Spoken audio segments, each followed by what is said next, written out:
Hello दोस्तों, welcome to Raza classes.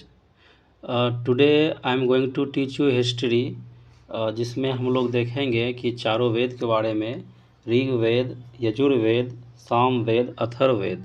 तो ये सभी चारों वेद के बारे में हम लोग ये देखेंगे इस वीडियो में डिटेल में कि ये वेद कब लिखा गया था, यानी इसका संकलन कब हुआ था। इसके बारे में फुल डिटेल हम लोग देखेंगे, क्योंकि ये चार वेद से क्वेश्चन बहुत ज़्यादा बनता है। बहुत सारे एग्ज़ाम में इससे क्वेश्चन पूछा गया है। तो शुरू करते हैं।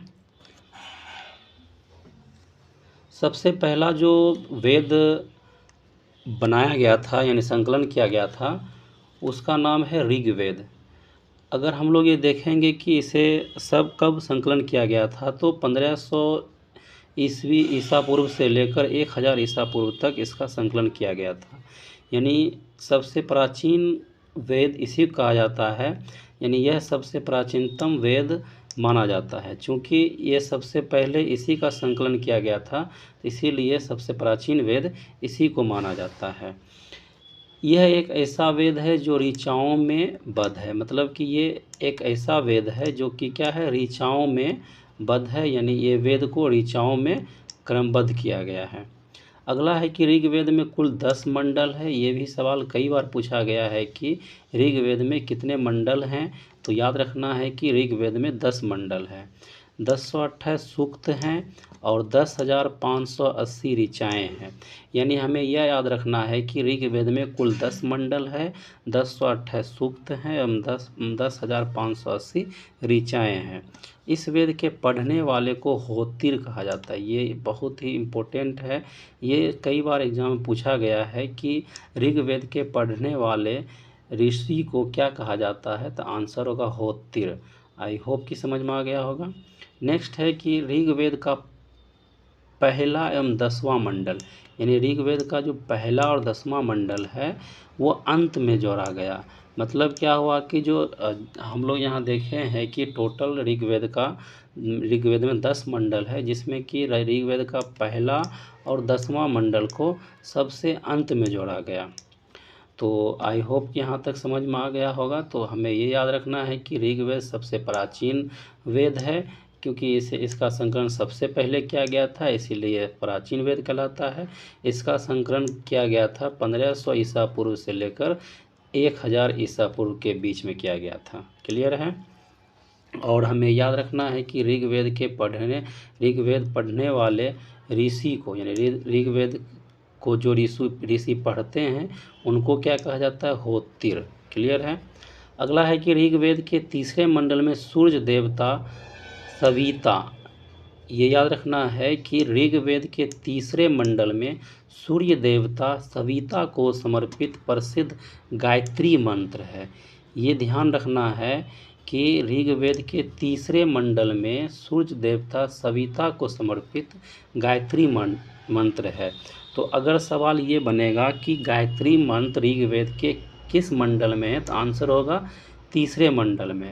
अगर सवाल ये बनेगा कि गायत्री मंत्र किस वेद में है, तो आंसर होगा ऋग्वेद में। क्योंकि किसी भी तरह घुमा के क्वेश्चन पूछा जा सकता है। कई बार ये पूछा गया है कि गायत्री मंत्र किस वेद में है, तो आंसर होता है ऋग्वेद। क्लियर है। तो हमें याद रखना है कि गायत्री मंत्र ऋग्वेद में है और ये सूर्य भगवान सविता को समर्पित है। क्लियर है। और ये याद रखना है कि ऋग्वेद के ये तीसरे मंडल में है। क्लियर है।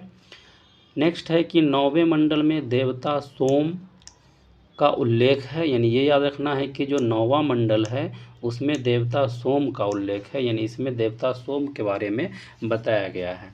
तथा 10वां मंडल चातुर्वर्ण समाज की संकल्पना का आधार है। मतलब 10वां मंडल जो है एक चातुर्वर्ण समाज की जो संकल्पना का ये क्या है, एक आधार है। मतलब आप यहाँ पर हमें सिर्फ इतना याद रखना है कि ऋग्वेद में टोटल 10 मंडल है। ये सवाल बनता है ऋग्वेद के पढ़ने वाले ऋषि को क्या कहा जाता है, तो आंसर होगा होतिर ना।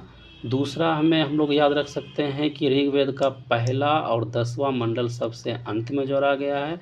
और मोस्ट इम्पोर्टेंट जो क्वेश्चन बनता है कि गायत्री मंत्र किस वेद में है, तो आंसर होगा ऋग्वेद में। क्लियर है। और गायत्री मंत्र किस भगवान को समर्पित है? तो आंसर होगा सूर्य देवता। क्लियर है। तो ये हमें याद रखना है। तो इससे मेनली ज़्यादा क्वेश्चन बनता है ऋग्वेद से। क्लियर है।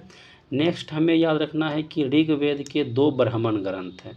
हमें ये याद रखना है कि ऋग्वेद के कितने ब्राह्मण ग्रंथ हैं?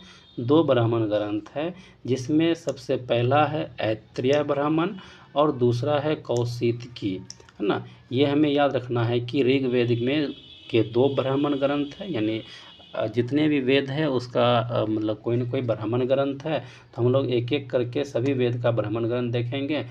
सबसे पहले हम लोग यहाँ देख रहे हैं कि ऋग्वेद के 2 ब्राह्मण ग्रंथ है, जिसमें सबसे पहला है ऐत्रेय ब्राह्मण और दूसरा है कौशितकी।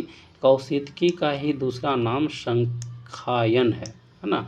तो हमें याद रखना है कि ऐत्रेय और कौशितकी ऋग्वेद का क्या है? ब्राह्मण ग्रंथ है। ये सवाल भी कई बार पूछा गया है कि ऐत्रेय ब्राह्मण किस वेद का ब्राह्मण ग्रंथ है। क्लियर है। या फिर सवाल ये भी बन सकता है निम्नलिखित में से कौन सा ब्राह्मण ग्रंथ ऋग्वेद से संबंधित है। तो हमें अगर याद रहेगा कि जो 2 ब्राह्मण ग्रंथ ऋग्वेद से संबंधित है तो आसानी से हम लोग आंसर कर सकते हैं। क्लियर है। यहाँ हमें नोट में याद रखना है कि संयुक्त राष्ट्र शैक्षिक, वैज्ञानिक और सांस्कृतिक संगठन, जिसको हम लोग शॉर्ट में यूनेस्को कहते हैं, ऋग्वेद को विश्व मानव धरोहर के साहित्य में शामिल किया गया है।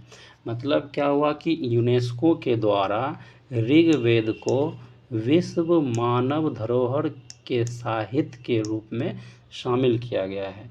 तो ये भी सवाल बन सकता है कि विश्व मानव धरोहर के साहित्य के रूप में कौन सा वेद जाना जाता है? तो आंसर होगा ऋग्वेद। क्लियर है।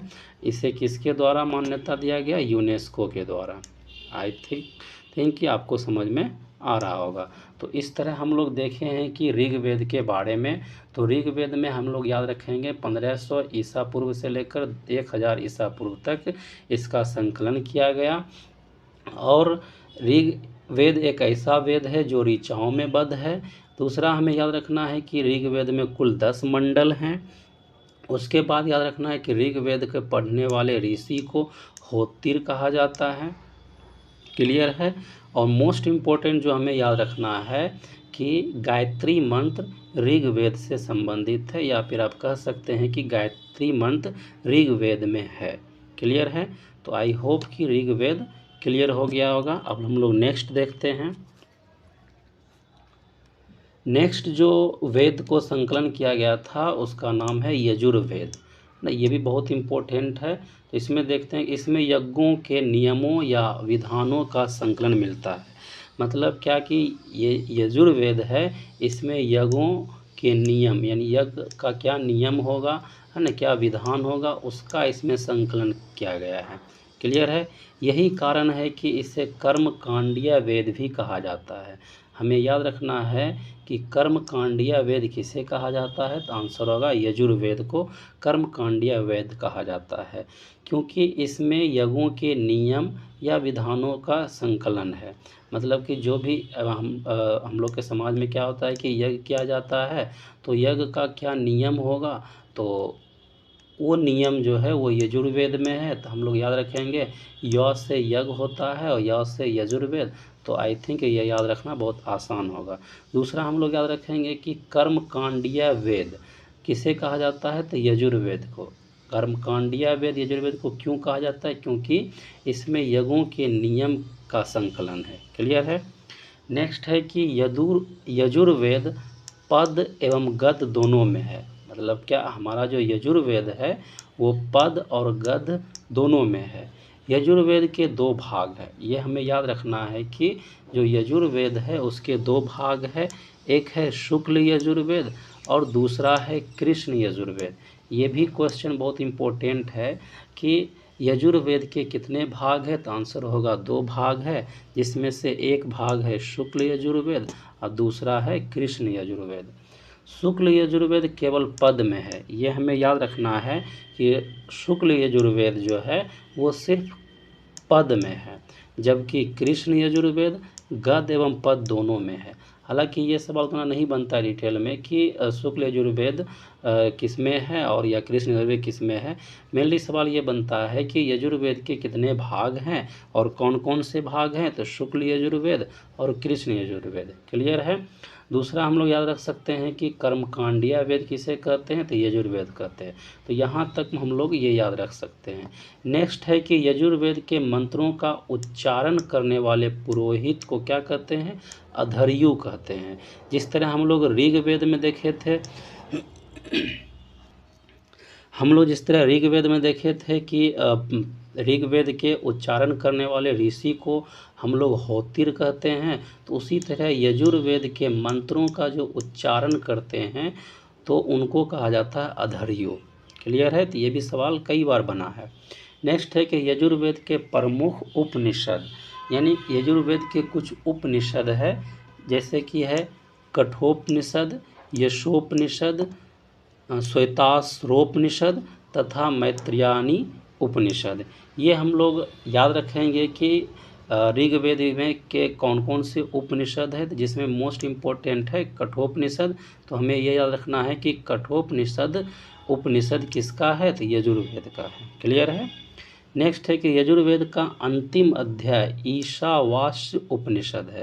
ये ध्यान रखना है कि यजुर्वेद का जो अंतिम अध्याय है वो ईशावास्य उपनिषद है। क्लियर है। नेक्स्ट है कि यजुर्वेद के 2 ब्राह्मण ग्रंथ है। जिस तरह हम लोग देखे थे ना, जैसे कि हम लोग यहाँ देखे थे कि ऋग्वेद के 2 ब्राह्मण ग्रंथ है, ऐत्रेय और कौशिकी।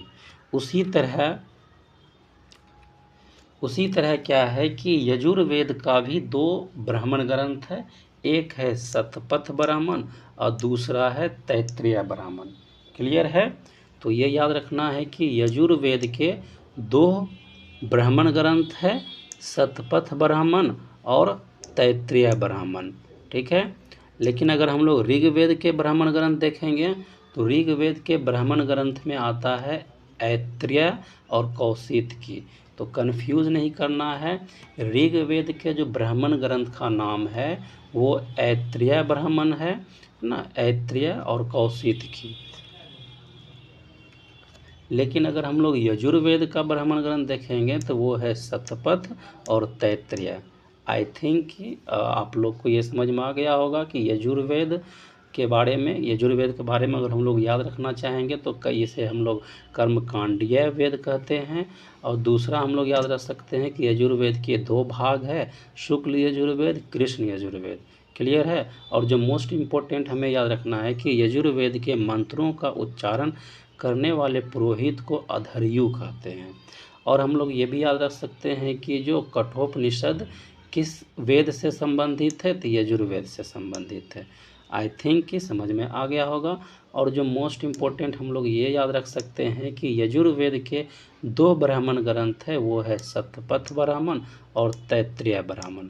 आई होप कि आपको यजुर्वेद क्लियर हो गया होगा। अब हम लोग नेक्स्ट देखेंगे।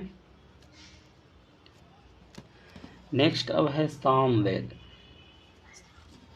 सबसे पहले हम लोग देखेंगे कि साम का अर्थ क्या होता है। तो साम का अर्थ होता है गान। अगर हमें ये पता रहेगा कि साम का अर्थ होता है गान, तो सामवेद में क्या है वो हमें याद रखने की ज़रूरत ही नहीं पड़ेगा। तो हम लोग को ये याद रखना है कि साम का अर्थ होता है गान। तो ये सामवेद जो है वो संगीत से संबंधित है, गान से संबंधित है, इसीलिए इसका नाम है सामवेद। तो कह रहा इसमें है कि मुख्यतः यज्ञों के अवसर पर गाए जाने वाले मंत्रों का संग्रह है। यानी जो यज्ञ के अवसर पर जो भी मंत्र गाया जाता है तो उसका इसमें संग्रह है। जैसे कि हम लोग यजुर्वेद में देखे थे यज्ञों के नियम के बारे में है, तो उसी तरह सामवेद में यज्ञ के समय जो मंत्र गाया जाता है उसका इसमें संग्रह है।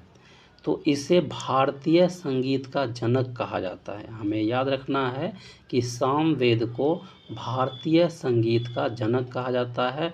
अगर ये सवाल बनेगा कि किस वेद को भारतीय संगीत का जनक कहा जाता है, तो आंसर होगा सामवेद। अगर हम लोग ये याद रखेंगे, अगर आप ये याद रखेंगे कि साम वेद यानी साम का क्या अर्थ होता है, तो वो होता है गान। तो आई थिंक ये याद रखने की जरूरत नहीं पड़ेगा कि भारतीय संगीत का जनक किस वेद को कहा जाता है। अंडरस्टैंड। जैसे जब हम लोग संगीत सीखते हैं तो सबसे पहले 7 स्वर को हमें सिखाया जाता है, जिसमें है सा रे गा मा पा धा नी। तो इसका जो उत्पत्ति हुआ है वो सामवेद से ही हुआ है। इसीलिए हम लोग कहते हैं कि सामवेद को भारतीय संगीत का जनक। क्लियर है। सामवेद में कुल 1875 ऋचाएँ हैं, ये याद रखना है। हालांकि ये उतना क्वेश्चन बनता नहीं है, लेकिन एक बार अगर हम लोग पढ़ लेते हैं तो ये हमारे दिमाग में रहता है कि जो सामवेद में कुल 1875 ऋचाएँ हैं। लेकिन मोस्ट इम्पोर्टेंट जो है, सामवेद के मंत्रों को गाने वाला उद्गाता कहलाता है। यानी सामवेद के मंत्र जो गाता है उसे क्या कहते हैं, उद्गाता कहते हैं। जैसे हम लोग देखे थे कि ऋग्वेद के पढ़ने वाले ऋषि को होतिर कहा जाता है, उसी तरह हम लोग देखे थे यजुर्वेद के पढ़ने वाले पुरोहित को हम लोग अधर्यु कहते हैं। उसी तरह सामवेद के मंत्रों को गाने वाले को उद्गाता कहते हैं। क्लियर है। इसमें मुख्यतः सूर्य स्तुति के मंत्र है, ये याद रखना है कि जो सामवेद में मुख्यतः क्या है, सूर्य स्तुति के मंत्र है। क्लियर है। और हमें ये याद रखना है कि सामवेद के मंत्र गाने वाले को उद्गाता कहते हैं। मैं फिर से रिपीट कर दे रहा हूँ, ऋग्वेद के उच्चारण करने वाले को होतिर कहा जाता है, यजुर्वेद के उच्चारण करने वाले को अधर्यु कहा जाता है, और सामवेद के उच्चारण करने वाले को उद्गाता कहते हैं। क्लियर है। नेक्स्ट है कि सामवेद के प्रमुख उपनिषद, जैसे कि हम लोग यजुर्वेद के उपनिषद देखे थे, तो उसी तरह हम लोग देखेंगे कि सामवेद के प्रमुख उपनिषद, जिसमें है छांदोग्य तथा जैमिनीय ना। ये याद रखेंगे कि छांदोग्य और जैमिनीय जो उपनिषद है वो सामवेद से संबंधित है। आई होप कि समझ में आ रहा होगा। नेक्स्ट है कि सामवेद का ब्राह्मण ग्रंथ। अभी तक हम लोग ऋग्वेद का ब्राह्मण ग्रंथ देखे थे, यजुर्वेद का ब्राह्मण ग्रंथ देखे थे। अब हम लोग देखेंगे कि सामवेद का ब्राह्मण ग्रंथ। ये बहुत इम्पोर्टेंट क्वेश्चन बनता है कि ब्राह्मण ग्रंथ अलग अलग वेद से संबंधित। तो अगर हम लोग सामवेद से संबंधित ब्राह्मण ग्रंथ देखेंगे तो इसमें है पंचविश ब्राह्मण और अगला है कि षट्विश ब्राह्मण। तो हमें ये याद रखना है कि पंचविश ब्राह्मण और षट्विश ब्राह्मण का संबंध सामवेद से है। क्लियर है। तो आई होप कि आपको सामवेद समझ में आ गया होगा। तो हमें ये याद रखना है कि साम का अर्थ होता है गान, और ये याद रखना है कि भारतीय संगीत का जनक सामवेद को कहा जाता है, और सामवेद के मंत्रों को गाने वाला उद्गाता कहलाता है। आई होप कि सामवेद क्लियर हो गया होगा। नेक्स्ट और लास्ट हम लोग देखेंगे अथर्ववेद। तो अब हमारा जो लास्ट है वो अथर्ववेद है। तो इसकी रचना अथर्व तथा अंगिरस ऋषि द्वारा सभी ग्रंथों के बाद में की गई। तो सबसे पहले जो ग्रंथ का संकलन किया गया था वो है ऋग्वेद, लेकिन जो अंतिम में किया गया उसका नाम है अथर्ववेद। तो इस वेद का संकलन अथर्व तथा अंगिरस नामक ऋषि ने किया था, जो कि क्या सबसे बाद में किया गया था। इसीलिए इसे अथर्वांगिरस भी कहा जाता है, यानी अथर्वांगिरस वेद भी कहा जाता है किसे, अथर्ववेद को। क्लियर है। नेक्स्ट है कि इसमें ब्रह्म ज्ञान, धर्म, समाज निष्ठा, औषधि प्रयोग, रोग निवारण, जादू टोना, तंत्र मंत्र, अनेक विषयों का वर्णन है। तो अथर्ववेद से क्वेश्चन यही बनता है कि अथर्ववेद में किस विषयों के बारे में है।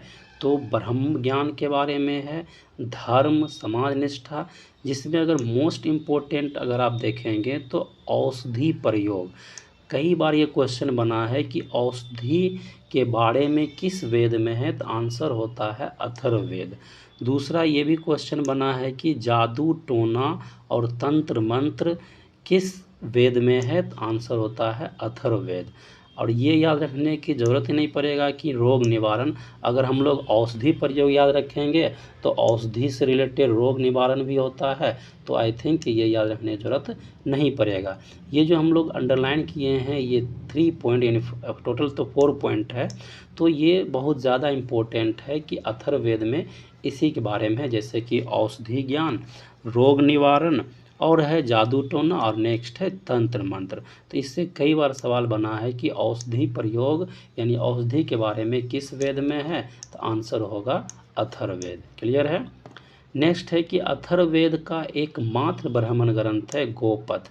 अभी तक हम लोग जो भी देखे थे, जैसे ऋग्वेद का ब्राह्मण ग्रंथ देखे थे, यजुर्वेद का देखे थे, सामवेद का देखे थे, तो सभी वेद का ब्राह्मण ग्रंथ 2 है, लेकिन अथर्ववेद एकमात्र, मतलब अथर्ववेद का क्या है, मात्र एक ब्राह्मण ग्रंथ है जिसका नाम है गोपथ। क्लियर है।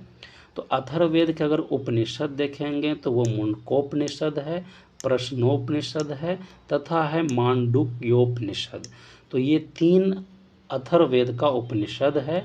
तो अगर हम लोग मुंडकोपनिषद के बारे में देखेंगे तो मुंडकोपनिषद में जो हमारा भारत का राष्ट्रीय आदर्श वाक्य है, जो सत्यमेव जयते हम लोग कहते हैं, सत्यमेव जयते, कई बार क्वेश्चन बना है कि सत्यमेव जयते कहाँ से लिया गया है, तो आंसर होगा मुंडकोपनिषद। और मुंडकोपनिषद जो है वो किस वेद से संबंधित है, तो अथर्ववेद। क्लियर है। तो ये क्वेश्चन कई बार बना है कि सत्यमेव जयते किस ग्रंथ से या किस उपनिषद से लिया गया, तो आंसर होगा मुंडकोपनिषद। क्लियर है। और ये याद रखेंगे कि मुंडकोपनिषद का संबंध किससे है, तो अथर्ववेद से है। आई होप कि समझ में आ गया होगा। नेक्स्ट है कि इसमें यानी अथर्ववेद में सभा और समिति को, यानी सभा और समिति को प्रजापति की 2 पुत्रियां कहा गया है। क्लियर है। तो इस तरह हम लोग देखे हैं चारों वेद के बारे में, ऋग्वेद, यजुर्वेद, सामवेद और अथर्ववेद। तो ये चारों वेद से कई बार क्वेश्चन बना है। अगर प्राचीन काल, अगर हम लोग पढ़ते हैं, प्राचीन इतिहास पढ़ते हैं, यानी भारत का प्राचीन इतिहास पढ़ते हैं, तो ये बहुत ही मोस्ट टॉपिक है वेद, यानी 4 वेद से क्वेश्चन कई बार बना है। ऋग्वेद, यजुर्वेद, सामवेद, अथर्ववेद, जिसमें सबसे प्राचीन वेद है वो है ऋग्वेद, और सबसे लास्ट में जो वेद का संकलन किया गया है वो है अथर्ववेद। क्लियर है। तो ये हम लोग याद रखेंगे कि इन 4 वेदों को संहिता कहा जाता है, यानी जो हम लोग अभी 4 वेद के बारे में पढ़े हैं, ये सभी 4 वेद को संहिता कहा जाता है। तो आई होप कि आपको चारों वेद क्लियर हो गया होगा। अगर इसमें किसी तरह का कन्फ्यूजन होता है तो आप कमेंट बॉक्स में ज़रूर लिखें, ताकि हमें पता चले कि कहाँ पर आपको परेशानी हो रही है। ओके।